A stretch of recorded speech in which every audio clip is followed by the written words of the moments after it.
Film की शुरुआत होती है एक डरावने माहौल से। कुछ गुस्साए गांव वाले मशालें लेकर एक पुराने किले का भारी दरवाजा तोड़ने की कोशिश कर रहे होते हैं। दरअसल पिछले कुछ दिनों से गांव के कब्रिस्तान से लाशें रहस्यमय तरीके से गायब हो रही थीं और सबको शक था ये काम उसी पागल वैज्ञानिक डॉ फ्रैंकेनस्टाइन का है जो इसी किले में अपने खतरनाक प्रयोग करता है। किले के अंदर अंधेरे में टिमटिमाती बिजली की रोशनी के बीच डॉक्टर अपने भयानक प्रयोग में जुटा था। अलग अलग मुर्दों के शरीर के हिस्सों को जोड़कर एक विशाल महामुर्दा तैयार कर रहा था और आखिरकार वो इसमें सफल भी हो जाता है। लेकिन जैसे ही बाहर भीड़ की गूंज किले की दीवारों से टकराती है, डॉक्टर घबरा उठता है। तभी अचानक परछाइयों के बीच से किले का असली मालिक काउंट ड्रैकुला सामने आता है। वही ड्रैकुला जिसने फ्रैंकेनस्टाइन को यह प्रयोगशाला बनाने की इजाजत दी थी। डॉक्टर उससे विनती करता है, मुझे इन लोगों से बचा लो। लेकिन ड्रैकुला ठंडी मुस्कान के साथ कहता है, अब जब तुम्हारा प्रयोग सफल हो चुका है तो मुझे तुम्हारी कोई जरूरत नहीं। डॉक्टर समझ जाता है अब वो खुद अपने ही बनाए राक्षस और उस खून के प्यासे ड्रैकुला के बीच फंस चुका है, क्योंकि ड्रैकुला उस महामुर्दे को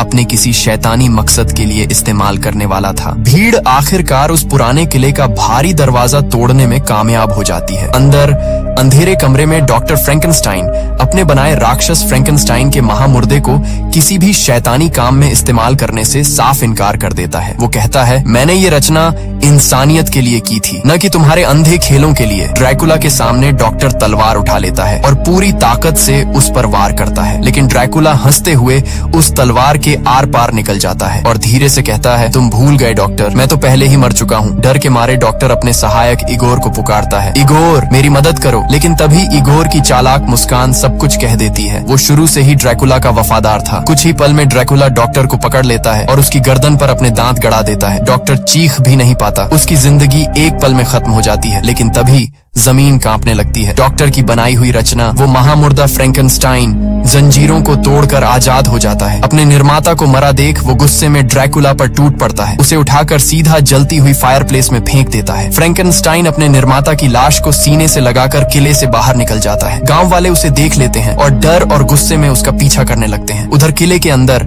आग में जलता हुआ ड्रैकुला धीरे धीरे राख से बाहर निकलता है। उसके जख्म पल भर में भर जाते हैं और वह अपने असली पिशाच रूप में बदल जाता है। दूसरी तरफ फ्रैंकेनस्टाइन डॉक्टर की लाश को लेकर एक पुरानी पवन चक्की में छिप जाता है। गांव वाले उस चक्की को आग लगा देते हैं। भीतर से धधकती लपटें उठती हैं और वो महान रचना वहीं जलकर राख हो जाती है। लेकिन तभी आसमान से कुछ छायाएं उतरती हैं। 4 पिशाच स्त्रियां गांव वालों पर झपट पड़ती हैं। लोग अपनी जान बचाने के लिए भागते हैं और जब आग बुझती है तो उन पिशाच स्त्रियों का असली रूप सामने आता है। वो थीं ड्रैकुला की 3 पत्नियां जो अपने राक्षस फ्रैंकेनस्टाइन की मौत पर शोक मना रही थीं। 1 साल बाद पेरिस की गलियों में हर जगह एक नाम के पोस्टर लगे हैं, वांटेड वैन हेल्सिंग, वही मशहूर दानव शिकारी। वैन हेल्सिंग एक दीवार पर लगा पोस्टर देख रहा होता है, तभी पीछे से एक औरत की चीख सुनाई देती है। वो तुरंत उस दिशा में दौड़ता है और वहाँ पहुंचकर देखता है एक औरत की लाश जमीन पर पड़ी है। उसकी नजर ऊपर जाती है जहाँ एक विशालकाय दानव दीवारों पर चढ़ता हुआ भाग रहा होता है। बिना वक्त गंवाए वैन हेल्सिंग अपनी कोट संभालता है और उस राक्षस के पीछे पीछे कूद पड़ता है। वो विशालकाय राक्षस कोई आम दानव नहीं था, उसका नाम था डॉक्टर हाइड। एक समय वो एक साधारण इंसान हुआ करता था, लेकिन अपनी पागल वैज्ञानिक सोच के चलते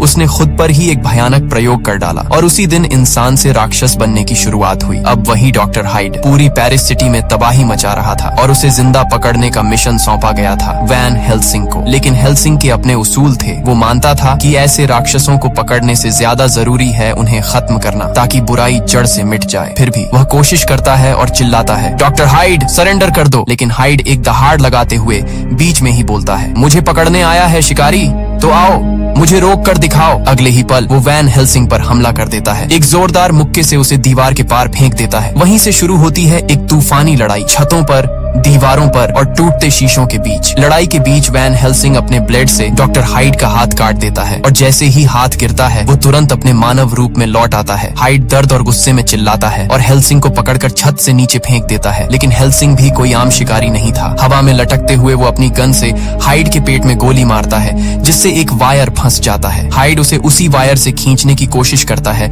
लेकिन उसका संतुलन बिगड़ जाता है और वो जोरदार आवाज के साथ बिल्डिंग से नीचे गिरता है। गिरते वक्त उसका उसका राक्षसी रूप मिट जाता है और वो फिर से इंसान बन जाता है। नीचे खड़ी पुलिस यह देखकर हैरान रह जाती है और अब वैन हेल्सिंग पर मासूम इंसान को मारने का इल्जाम लग जाता है। कुछ समय बाद वैन हेल्सिंग पहुंचता है वेटिकन सिटी की उस गुप्त चर्च में, जहां से यह संगठन दुनिया के तमाम राक्षसों की खोज और नियंत्रण का काम करता है। पोप पहले से ही गुस्से में था, क्योंकि भले ही वैन हेल्सिंग हर मिशन को पूरा कर देता था, लेकिन उसके काम करने का तरीका इतना उग्र था कि आम लोगों को वह एक निर्दयी हत्यारा नजर आने लगा था। पोप कहता है, तुम बुराई को मिटाते जरूर हो हेल्सिंग, पर हर बार उसके साथ दुनिया का भरोसा भी जला देते हो। पोप से हमें ये भी पता चलता है कि वैन हेल्सिंग उन्हें पहली बार चर्च के गेट पर अधमरी हालत में मिला था। उसकी याददाश्त पूरी तरह मिट चुकी थी। चर्च ने उसे शरण दी और तब से वैन हेल्सिंग उनकी खातिर खतरनाक राक्षसों का शिकार करता आ रहा है। अब पोप उसे उसके अगले मिशन के बारे में बताता है, एक ऐसा मिशन जो अब तक के सभी मिशनों से कहीं ज्यादा खतरनाक है। पूरब की ओर रोमानिया में ट्रांसिल्वेनिया नाम की एक रहस्यमयी जगह है, जहां वैम्पायर्स ने दहशत का ऐसा साया फैला रखा है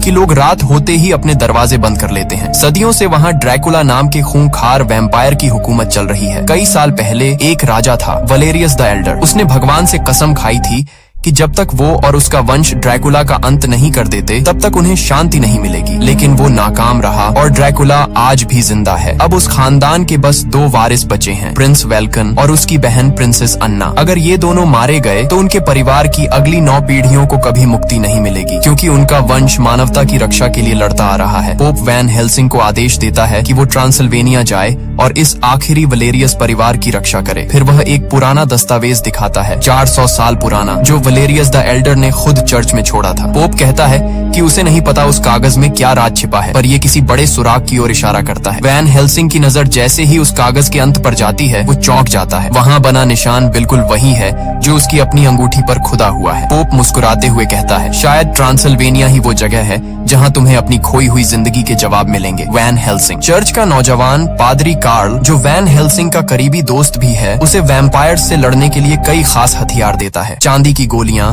चांदी के तीर और पवित्र पानी, क्योंकि कार्ल के मुताबिक वैम्पायर जैसे शैतानों को सिर्फ चांदी से ही मारा जा सकता है। कार्ल बेहद बुद्धिमान और जिज्ञासु इंसान होता है, जिसे भूत, पिशाच और राक्षसों की दुनिया के बारे में गहरी जानकारी होती है। इसलिए वैन हेल्सिंग उसे अपने साथ ट्रांसिल्वेनिया ले जाने का फैसला करता है। उधर ट्रांसिल्वेनिया में प्रिंस वेल्कन और उसकी बहन प्रिंसेस अन्ना जंगल में एक खतरनाक वेयरवुल्फ, आदमखोर भेड़िया को पकड़ने का जाल बिछा रहे होते हैं। वही वेयरवुल्फ जिसे ड्रैकुला ने खुद भेजा था। उनका प्लान काम कर जाता है और वे भेड़िए को एक लोहे के पिंजरे में बंद करने में कामयाब हो जाते हैं। लेकिन तभी एक गलती सब कुछ बदल देती है। वेल्कन की गन नीचे गिर जाती है, जिसमें चांदी की गोलियां भरी होती हैं। वही गोलियां जो उस राक्षस को खत्म कर सकती थीं। अन्ना गन तक पहुंचने की कोशिश करती है, लेकिन तभी पिंजरा टूट जाता है और वो दानवी भेड़िया बाहर निकल आता है। अन्ना जान बचाने के लिए दौड़ती है, मगर रास्ते में एक गहरी खाई आ जाती है। अब उसके पास पीछे हटने की कोई जगह नहीं बचती। भेड़िया झपटने ही वाला होता है कि वेल्कन अपनी जान की बाजी लगाकर अपनी बहन को बचा लेता है। दोनों खाई में गिर जाते हैं और अन्ना की चीखें पूरे जंगल में गूंज उठती हैं।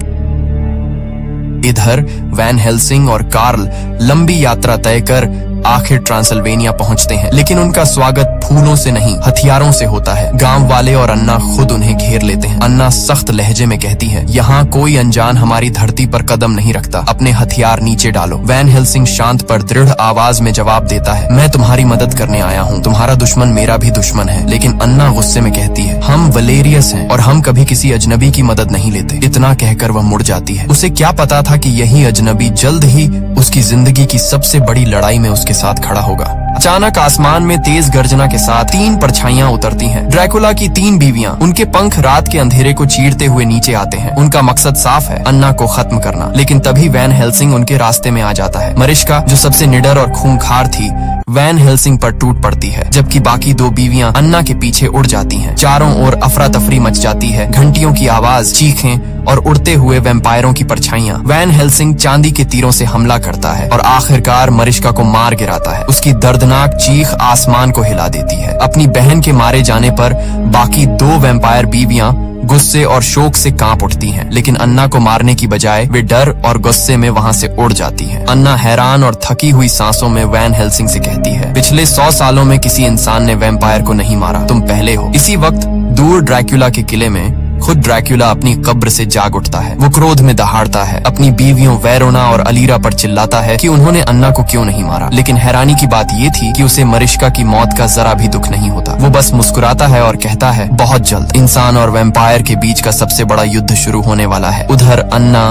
वैन हेल्सिंग और कार्ल को अपने महल में लेकर आती है। वो बताती है कि ड्रैकुला कभी इसी किले में रहा करता था, लेकिन अब किसी को नहीं पता कि वो कहाँ छिपा है। वो दीवार पर टंगी एक पुरानी पेंटिंग की तरफ इशारा करती है। मेरे पिता घंटों इस तस्वीर को देखा करते थे, उम्मीद में कि शायद ड्रैकुला तक पहुँचने का कोई सुराग मिल जाए। रात गहरी हो चुकी होती है। अन्ना महल में अकेली टहल रही होती है जब अचानक उसे किसी की मौजूदगी का एहसास होता है। वो पलटती है और उसके सामने उसका भाई प्रिंस वेल्कन खड़ा होता है। उसकी हालत अजीब होती है, मानो किसी दर्द से जूझ रहा हो। वो हड़बड़ी में कहता है, अन्ना, मुझे ड्रैकुला का राज पता चल गया है और उसके पास उसका इलाज भी है। लेकिन इससे पहले कि वो आगे कुछ कह सके, उसकी आंखें लाल पड़ जाती हैं, शरीर कांपने लगता है और वो धीरे धीरे एक भयानक वेयरवुल्फ में बदलने लगता है। अन्ना चीख पड़ती है। तभी वैन हेल्सिंग वहाँ पहुँचता है और तुरंत अपना हथियार निकालता है, मगर वेल्कन एक झटके में खिड़की तोड़कर रात के अंधेरे में गायब हो जाता है। वैन हेल्सिंग उसके पीछे दौड़ता है, लेकिन अन्ना उसे पकड़कर रोक लेती है। नहीं, वो मेरा भाई है। कमरे में सन्नाटा छा जाता है और बाहर सिर्फ भेड़िए की दर्दनाक हुआ सुनाई देती है। अन्ना वैन हेल्सिंग से कहती है कि ड्रैकुला के पास उसके भाई का इलाज है और अगर वे जल्दी पहुंचे तो शायद उसे बचा सकते हैं। वैन हेल्सिंग पहले शक में पड़ जाता है, ड्रैकुला किसी को बचा सकता है, वो तो सिर्फ मौत लाता है। लेकिन अन्ना की आंखों में उम्मीद की चमक देखकर वो आखिरकार मान जाता है। दोनों निकल पड़ते हैं फ्रैंकेनस्टाइन के पुराने किले की ओर, वही किला जहाँ कभी डॉक्टर फ्रैंकेनस्टाइन ने अपने भयानक प्रयोग से महामुर्दा फ्रैंकेनस्टाइन को जन्म दिया था। किले में घुसते ही वहाँ का माहौल डरावना और अजीब लगता है। दीवारों पर लटकते तार, हर जगह बिजली की गूंज और हवा में जलती मशीनों की गंध। वहीं अंदर ड्रैकुला के खूंखार सैनिक डॉक्टर फ्रैंकेनस्टाइन की पुरानी मशीन का इस्तेमाल किसी रहस्यमयी प्रयोग के लिए कर रहे होते हैं। अन्ना धीरे से बताती है, वेयरवुल्फ भेड़िए सिर्फ पूर्णिमा की रात को बाहर आते हैं। उस श्राप की ताकत उन्हें छिपे रहने नहीं देती। तभी किले के अंदर वेल्कन धीरे धीरे अपने मानव रूप में लौट आता है। वो डर और बेचैनी से भरा हुआ है। ड्रैकुला के सामने गिरकर कहता है, कृपया मेरी बहन को मत मारो, मैं तुम्हारे लिए कुछ भी करूंगा। ड्रैकुला मुस्कुराता है और उसे मशीन में डालने का इशारा करता है। वेल्कन डरते हुए देखता है कि मशीन के अंदर पहले से एक लाश पड़ी है और जब उसकी नजर उस लाश के गले में पड़े नेकलेस पर जाती है तो उसकी आंखें फटी रह जाती हैं। वो उसके अपने पिता की लाश थी। गुस्से और दर्द से भरकर वेल्कन ड्रैकुला पर झपट पड़ता है, लेकिन ड्रैकुला उसे एक झटके में रोक देता है क्योंकि वैम्पायर्स के पास वेयरवुल्फ को काबू करने की शक्ति होती है। ड्रैकुला ठंडी हंसी के साथ कहता है, तुम्हारा परिवार हमेशा मुझसे लड़ता रहा, अब तुम मेरी ताकत का हिस्सा बनोगे। मशीन चालू हो जाती है। बिजली की गड़गड़ाहट से पूरा किला कांपने लगता है। चारों ओर चिंगारियां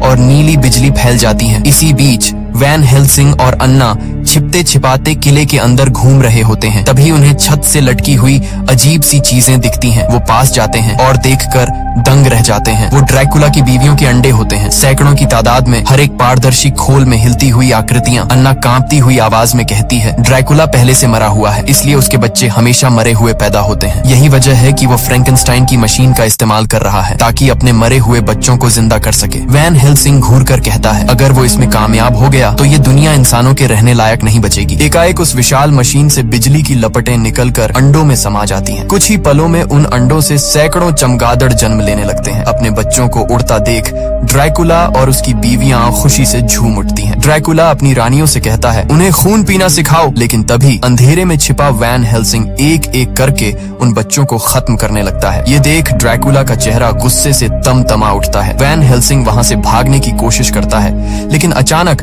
भारी दरवाजा अपने आप बंद हो जाता है, जैसे कोई अदृश्य ताकत उसे रोक रही हो। उधर एना देखती है कि वेल्कन मशीन से बंधा तड़प रहा है। दरअसल उन्हीं की शरीर की ऊर्जा से ये सारे बच्चे जिंदा हुए थे। ड्रैकुला के आदमी मशीन की पावर बढ़ाने का आदेश देते हैं क्योंकि वेल्कन की जान निकलने लगी थी। तभी ड्रैकुला की बीवियां और उसके नवजात बच्चे पूरे ट्रांसिल्वेनिया में मौत का तूफान मचा देते हैं। इसी बीच वैन हेल्सिंग अचानक ड्रैकुला के सामने आ खड़ा होता है और उसके दिल में चांदी का खंजर घोंप देता है। लेकिन चौंकाने वाली बात यह कि ड्रैकुला मरता नहीं है क्योंकि वो कोई आम वैम्पायर नहीं था। ड्रैकुला मुस्कुराते हुए कहता है, काफी वक्त हो गया गैब्रियल। वैन हेल्सिंग ठिठक जाता है, ये नाम उसे कैसे पता?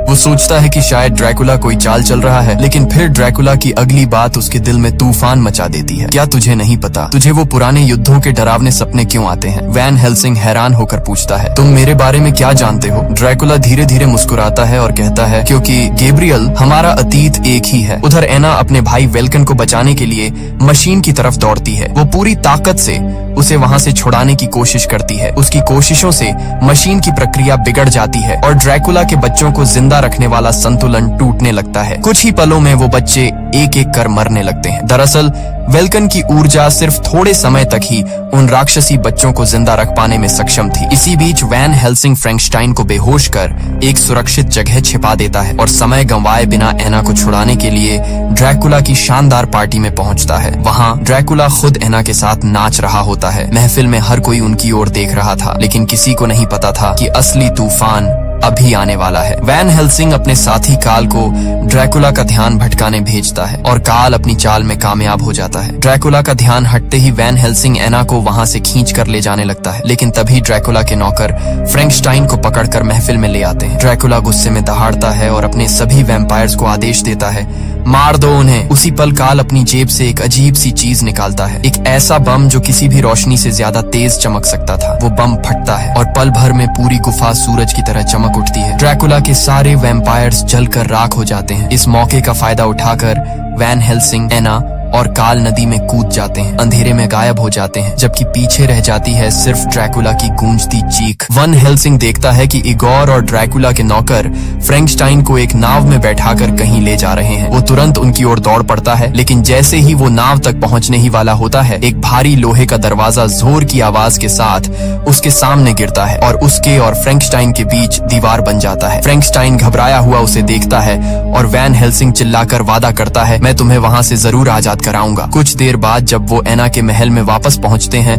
तो काल पहले से ही वहां उनका इंतजार कर रहा होता है। काल उन्हें बताता है कि उसने ड्रैकुला के बारे में कुछ हैरान कर देने वाली बातें पता लगाई हैं। वो कहता है, ड्रैकुला कोई साधारण वैम्पायर नहीं था, वो वेलेरियस द एल्डर का ही बेटा था। अब कहानी का असली सच सामने आने लगता है। ड्रैकुला की दास्तान शुरू होती है उसकी प्रेयसी की मौत से। अपनी प्रेमिका को जिंदा करने के लिए ड्रैकुला ने खुद शैतान से सौदा किया, लेकिन उसकी इस हरकत से भगवान क्रोधित हो गए। उन्होंने अपने एक फरिश्ते को भेजा ताकि ड्रैकुला को मिटा सके। वो फरिश्ता ड्रैकुला को मार देता है, लेकिन मरने के बाद ड्रैकुला नर्क में जाकर शैतान से समझौता करता है। संधि में ये तय होता है कि वो इंसानों का खून पीकर हमेशा जीवित रहेगा और बदले में अंधकार का दूत बनेगा। जब उसके पिता वेलेरियस द एल्डर को ये सब पता चलता है तो उन्होंने भगवान से प्रतिज्ञा की, जब तक ड्रैकुला जिंदा है मैं और मेरा परिवार चैन से नहीं सोएंगे। मैं उसके नामो निशान मिटा दूंगा। लेकिन जब वो वक्त आया तो वो अपने ही बेटे को मार नहीं पाया, इसलिए उसने ड्रैकुला को एक बर्फीले किले में बंद कर दिया, इतना ऊंचा और मजबूत कि वहाँ से कोई भाग नहीं सकता था। लेकिन ड्रैकुला फिर से शैतान से मदद मांगता है और इस बार शैतान उसे उसका सबसे डरावना वरदान देता है, चमगादड़ का रूप। अब वो उड़ सकता था और उसी रूप में उसने उस बर्फीले कैद खाने से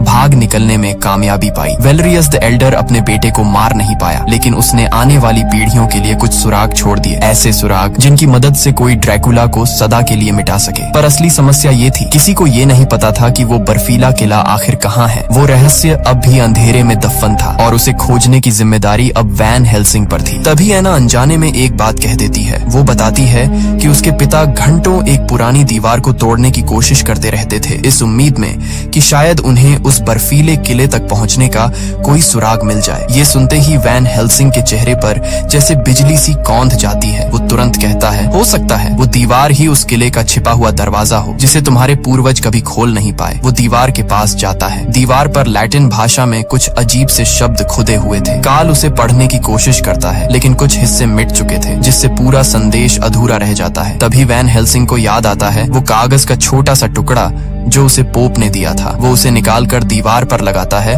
और काल को दोबारा पढ़ने के लिए कहता है। काल शब्द पढ़ता है, ईश्वर के नाम पर द्वार खोला जाए। जैसे ही वैन हेल्सिंग ये शब्द दोहराता है, पूरी दीवार में हलचल होने लगती है। वो दीवार एक चमकदार आईने में बदल जाती है। वैन हेल्सिंग झिझकते हुए उसे छूता है और अचानक उसका हाथ उस पार चला जाता है। उसे एहसास होता है ये कोई आईना नहीं बल्कि एक गुप्त द्वार है। तीनों, वैन हेल्सिंग, एना और काल, एक एक कर उस पार चले जाते हैं और सामने खुलता है ड्रैकुला का भव्य लेकिन भयावह किला। किले की दीवारें आसमान को छूती हैं और उनके चारों ओर ठंडी हवाएं गूंज रही होती हैं। वैन हेल्सिंग अपने भेड़िए वाली शक्ति का उपयोग कर एना और काल को लेकर अंदर पहुंचता है। किले के भीतर पहुंचते ही उनकी नजर एक और पर पड़ती है, इगोर। उसे देखकर वो घबरा जाता है और भागने की कोशिश करता है, लेकिन वैन हेल्सिंग बिजली की रफ्तार से उसे पकड़ लेता है। तभी गूंजती है एक दर्द भरी चीख, फ्रैंकस्टाइन की। वो देखते हैं कि फ्रैंकस्टाइन एक बर्फीली चट्टान से जकड़ा हुआ है और ड्रैकुला के सेवक उसे किसी प्रयोग के लिए कहीं ले जा रहे हैं। वो वैन हेल्सिंग से चिल्लाकर कहता है, ड्रैकुला के पास आदमखोर भेड़िए के श्राप से मुक्ति का इलाज है। वैन हेल्सिंग यह सुनकर सोच में पड़ जाता है, अगर ड्रैकुला उस इलाज का इस्तेमाल खुद नहीं करता तो फिर उसे अपने पास रखने की जरूरत ही क्या है। तभी काल कहता है, शायद यही राज है, शायद सिर्फ आदमखोर भेड़िया ही ड्रैकुला को मार सकता है। वही उस पेंटिंग का मतलब था। वो आगे कहता है, अब तक किसी भेड़िए की हिम्मत नहीं हुई कि वो पलटकर ड्रैकुला पर हमला करे, लेकिन अगर ऐसा कभी हुआ तो काटने से पहले ड्रैकुला खुद को बचाने के लिए उस इलाज का इस्तेमाल करेगा, ताकि वो मरने से पहले भेड़िए को फिर इंसान बना सके। काल की बात सुनकर वैन हेल्सिंग समझ जाता है कि यही आखिरी रास्ता है। काल उसे एक योजना बताता है, जब तुम भेड़िया बनो तो ड्रैकुला को खत्म कर देना, तब तक मैं और एना उस इलाज को ढूंढ लेंगे ताकि तुम खुद पर काबू खोने से पहले फिर से इंसान बन सको। वातावरण में सन्नाटा छा जाता है। तीनों जानते हैं अब जो होने वाला है वो या तो दुनिया को ड्रैकुला से आजाद करेगा या फिर सब कुछ खत्म कर देगा। तरकीब के मुताबिक वैन हेल्सिंग अकेला ड्रैकुला को ढूंढने निकल पड़ता है, जबकि एना और काल इगोर को अपने साथ लेकर उस रहस्यमयी इलाज की तलाश में आगे बढ़ते हैं। उधर ड्रैकुला और उसके सेवक अपने बच्चों को जिंदा करने की भयानक प्रक्रिया शुरू कर चुके थे। किले के भीतर बिजली, धुआं और अजीब सी चमक चारों ओर फैली हुई थी। हवा में मौत की गंध थी। इगोर एना और काल को एक कमरे में ले जाता है और उन्हें एक शीशे का इंजेक्शन दिखाता है, जिसके अंदर वही इलाज था, वो सीरम जो आदमखोर भेड़िए को इंसान बना सकता था। एना उसके करीब जाने लगती है, लेकिन तभी इगोर चाल चलता है। वो दोनों को उसी कमरे में बंद कर बाहर निकल जाता है। अब वो इंजेक्शन एक कांच के बर्तन में रखा था, जो एक अजीब खतरनाक द्रव में डूबा हुआ था। अचानक पीछे से कदमों की आहट सुनाई देती है। वो थी अलीरा, ड्रैकुला की खूंखार पत्नी। वो एना पर हमला करने के लिए झपटती है, लेकिन एना तेजी से उस कांच के बर्तन को उसकी ओर धकेल देती है। बर्तन फूटता है, कुछ छींटे अलीरा के चेहरे पर पड़ते हैं और वो दर्द से चीख उठती है। उसका चेहरा गलने लगता है, क्योंकि उस द्रव में कोई इलाज नहीं बल्कि तेजाब था। एना तुरंत उसी तेजाब से लोहे के दरवाजे को गलाने लगती है। धातु पिघलने की आवाज गूंजती है और जैसे ही दरवाजा खुलता है, काल भाग निकलता है, लेकिन अलीरा एना को पकड़ लेती है। दोनों के बीच जबरदस्त लड़ाई छिड़ जाती है। दूसरी ओर वैन हेल्सिंग फ्रैंकस्टाइन को ढूंढ निकालता है। वो उसे आजाद कराने की कोशिश करता है, लेकिन तभी उस विशाल मशीन से बिजली की एक भयंकर लहर गिरती है, जो सीधे फ्रैंकस्टाइन पर पड़ती है। उस बिजली की ताकत से पूरा किला कांप उठता है और ड्रैकुला के बच्चों के अंडे चमकने लगते हैं। वैन हेल्सिंग समझ जाता है कि अब बहुत देर हो चुकी है। वो फिर से फ्रैंकस्टाइन को छुड़ाने की कोशिश करता है, लेकिन ड्रैकुला खुद सामने आ जाता है। उसकी लाल आंखें गुस्से से जल रही थीं। वो वैन हेल्सिंग पर टूट पड़ता है। इसी बीच फ्रैंकस्टाइन को एक और बिजली का झटका लगता है और उसी के साथ ड्रैकुला के बच्चे अपने अंडों से बाहर निकलने लगते हैं। इस बार वे पहले से कहीं ज्यादा ताकतवर थे, क्योंकि वो फ्रैंकस्टाइन की ऊर्जा से जन्मे थे और इसलिए अमर। फ्रैंकस्टाइन अपनी पूरी ताकत लगाकर उन लोहे के बंधनों को तोड़ता है। जंजीरें टूटती हैं और वो नीचे गिर जाता है। वो देखता है इगोर नीचे खाई के किनारे काल की जान लेने वाला होता है। फ्रैंकस्टाइन गरजता है और उसकी तरफ झपटता है। दोनों के बीच टकराव होता है और अंत में इगोर संतुलन खोकर चिल्लाता हुआ नीचे खाई में गिर जाता है। उसकी चीखें बर्फीले अंधेरे में गुम हो जाती हैं। उधर ऊपर ड्रैकुला और वैन हेल्सिंग की अंतिम भिड़ंत शुरू हो चुकी थी। दूसरी ओर एना और एलिरा के बीच जबरदस्त लड़ाई हो रही थी। एलिरा एना पर हावी थी। तभी काल फ्रैंकेस्टाइन वायार ढीला करता है और वो सीधे उस कमरे में जा गिरता है जहां दोनों लड़ रही थीं। फ्रैंकेस्टाइन एलिरा को रोकता है और एना को भागने को कहता है। एना वायार पकड़कर निकलती है। काल उसकी तरफ इंजेक्शन फेंकता है, जिसे वो तुरंत पकड़ लेती है, लेकिन तभी एलिरा पीछे से उस पर वार करती है। इधर रात के 12 बजते ही वैन हेल्सिंग पूरी तरह भेड़िया बन चुका होता है। अब उसकी और ड्रैकुला की भयंकर लड़ाई शुरू होती है। कभी ड्रैकुला हावी होता है तो कभी वैन हेल्सिंग। वहीं एना एलिरा को मार देती है और जैसे ही वैन हेल्सिंग ड्रैकुला पर भारी पड़ने लगता है, तभी चांद बादलों के पीछे छिप जाता है। चांद जैसे ही बादलों के पीछे छिपता है, वैन हेल्सिंग कुछ पल के लिए खुद पर काबू खो देता है। ड्रैकुला इस मौके का फायदा उठाता है और उस पर हमला कर देता है, लेकिन अगले ही पल चांद दोबारा निकल आता है और वैन हेल्सिंग पूरी ताकत से ड्रैकुला पर टूट पड़ता है। दोनों के बीच आखिरी भयानक टक्कर होती है और आखिरकार वैन हेल्सिंग ड्रैकुला को मार देता है। ड्रैकुला के मरते ही उसके सारे बच्चे भी खत्म हो जाते हैं, लेकिन अब वैन हेल्सिंग पूरी तरह भेड़िया बन चुका होता है। एना दौड़कर उसके पास आती है, पर वो खुद को रोक नहीं पाता और गलती से एना को मार देता है। सुबह होती है, वैन हेल्सिंग इंसानी रूप में लौट आता है और देखता है कि एना अब नहीं रही। वो उसे अपने हाथों से अंतिम संस्कार देता है। आसमान में उगता सूरज और शांति का माहौल बताता है कि ड्रैकुला का आतंक आखिरकार खत्म हो चुका है।